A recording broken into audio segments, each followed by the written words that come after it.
Nous sommes sur l'exploitation Pache-Creps. Elle se situe sur 2 villages, à Préverneuil et à Grand-Siva, à une altitude de 650 mètres. L'exploitation comprend 100 hectares. Le début de l'élevage Lavise s'est produit en 1998 quand nous avons décidé de passer à la race Holstein. Nous voulions une race beaucoup plus productive sur notre exploitation que la race Fleckvieh à 2 seins que nous avions avant.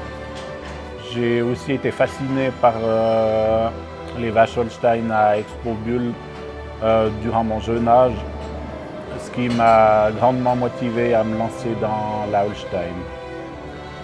Nous avons commencé avec des taureaux Holstein croisés sur nos vaches que nous avions sur l'exploitation et acheté quelques veaux à ce moment-là pour développer la race Holstein. Ensuite, en 2005, nous avons eu quelques soucis par rapport à nos bâtiments et nous nous sommes réunis avec Stéphane qui avait lui aussi des soucis de bâtiment sur son exploitation pour créer une stabulation libre. C'est à partir de ce moment-là que notre élevage a vraiment débuté car nous avons pu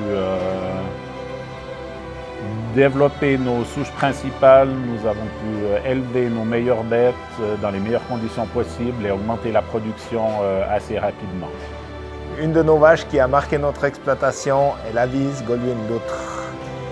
Et actuellement, cette vache a produit plus de 107 000 kg de lait et elle a produit bien quelques animaux femelles dernièrement. Alors pour moi, la vache la plus marquante de notre exploitation est Lavise Merve Julie. C'est une vache qui vient de notre exploitation. C'est la première vache qui a été vraiment la Holstein qui correspondait à mes objectifs d'élevage.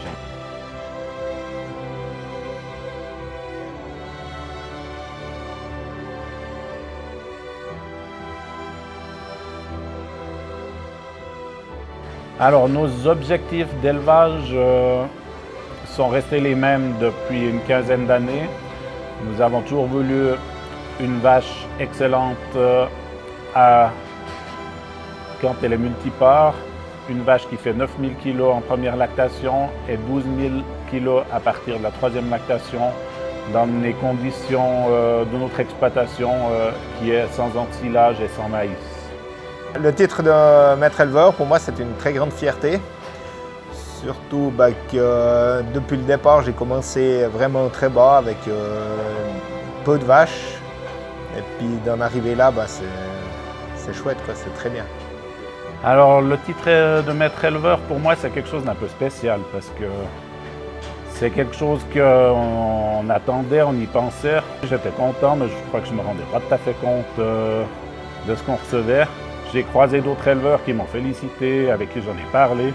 Puis je me suis rendu compte que c'était comme un truc énorme. Je pense qu'il faut déjà avoir une très bonne formation pour commencer. Et cette formation va t'aider à être capable de choisir les bonnes personnes pour collaborer avec toi, qui vont aussi t'aider à être meilleur dans ce que tu fais. Je pense que ça peut aller de quelqu'un qui te vend de la semence pour ton herbage, quelqu'un qui te vend de la génétique pour ton bétail. Pour travailler avec ces gens-là et comprendre ce qu'ils te disent, il faut avoir une très bonne formation. Je pense que c'est la base pour être maître éleveur. Il faut être passionné. Je pense que si on n'a pas vraiment envie de le faire, on ne peut pas devenir maître éleveur parce que ça prend énormément de temps de développer ces choses-là. Alors, pour le futur de l'exploitation, je le vois continuer comme ça. Toujours penser à s'améliorer. Et puis travailler, il y a nos enfants aussi pour le futur. Je le vois comme Stéphane, le futur. Je pense qu'on va continuer à faire évoluer nos souches sur l'exploitation, à éventuellement développer des nouvelles souches avec de nouvelles familles de vaches et d'essayer toujours de s'améliorer, avoir le plus de vaches excellentes possible, améliorer toujours notre production. Et ce sera déjà très bien comme ça.